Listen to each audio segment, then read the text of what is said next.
guys! Welcome back sa aking channel. So sa video na to, ituturo ko sa inyo kung paano nga ba gamitin itong Shein Saver dito nga sa Shein Shopping Online. Kaya naman kung interesado kayong malaman, tara na't umpisahan na natin. So let's go! So first step, itap lang natin ang ating mga Shein app.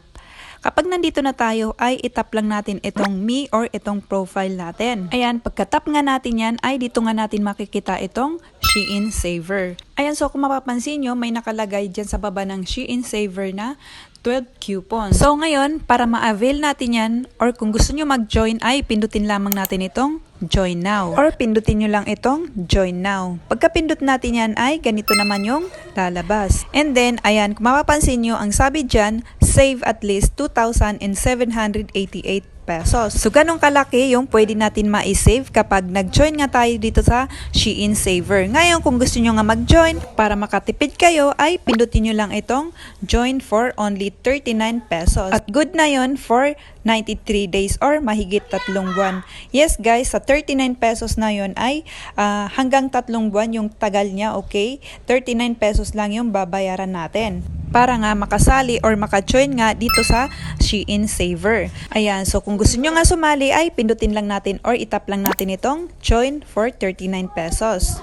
Ayan, so pagka pindot natin yan ay mapupunta tayo ngayon dito sa may payment method. So dito, pili lang kayo dyan kung ano yung gusto nyong ipangbayad. So for example, etong Gcash, so pindutin lamang natin yan, Gcash. And then, mariredirect na tayo sa ating mga Gcash app.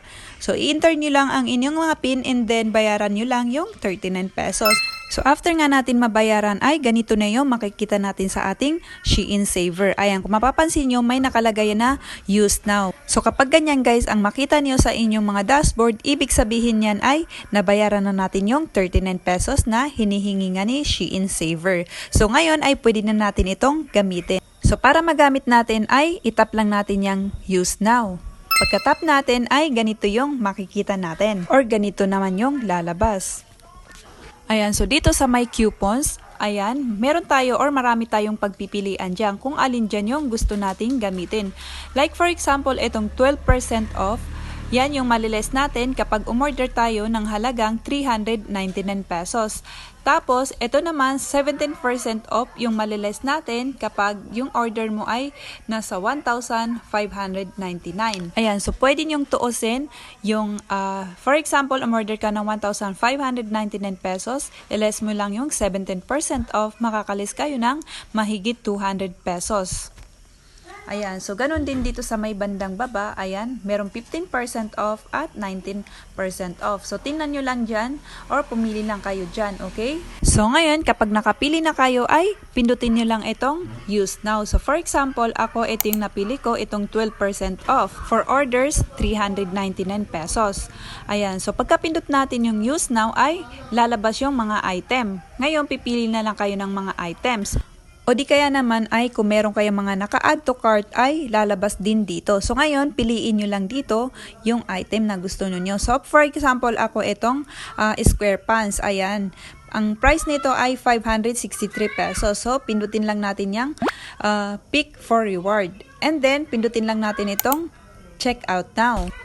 Pagkapindot natin yan ay mapupunta tayo dito sa payment method. So, pili lang tayo dito kung ano yung gusto nyong pangbayad. So, kung mapapansin nyo, yung price ng ating square pants ay 563 pesos pa rin. Kaya naman, mag-scroll down lang tayo hanggang sa makita natin itong apply coupons. So, pindutin lang natin yan, apply coupons. And then, ganito naman yung makikita natin. Ayan, so pindutin lang natin itong bilog hanggang sa magkaroon nito ng check. Ayan, pagkapindot natin yan ay kung mapapansin nyo yung price na 563 down to 495 pesos only. So nakaless tayo ng 68 pesos. Tapos magagamit pa natin yung iba pa nating natitirang coupons sa mga susunod pa natin orders kasi nga hanggang 3 months yung expiration niya. Okay, so nasa sa inyo na yan kung kailan na siyang gagamitin, okay? So ganun lang guys, kadali kung paano mag-join dito nga sa Shein Saver. So I hope ay may natutunan kayo sa video na to or sana ay nakatulong ito sa inyo. Kung meron kayong mga katanungan, you can comment down below para masagot natin isa-isa. So hanggang dito na lang. Thank you so much for watching. Please give it a thumbs up kung nagustuhan yung video na to and subscribe sa akin channel para updated kayo sa iba ko pang i-upload na mga video dito sa aking channel. Thanks so much for watching!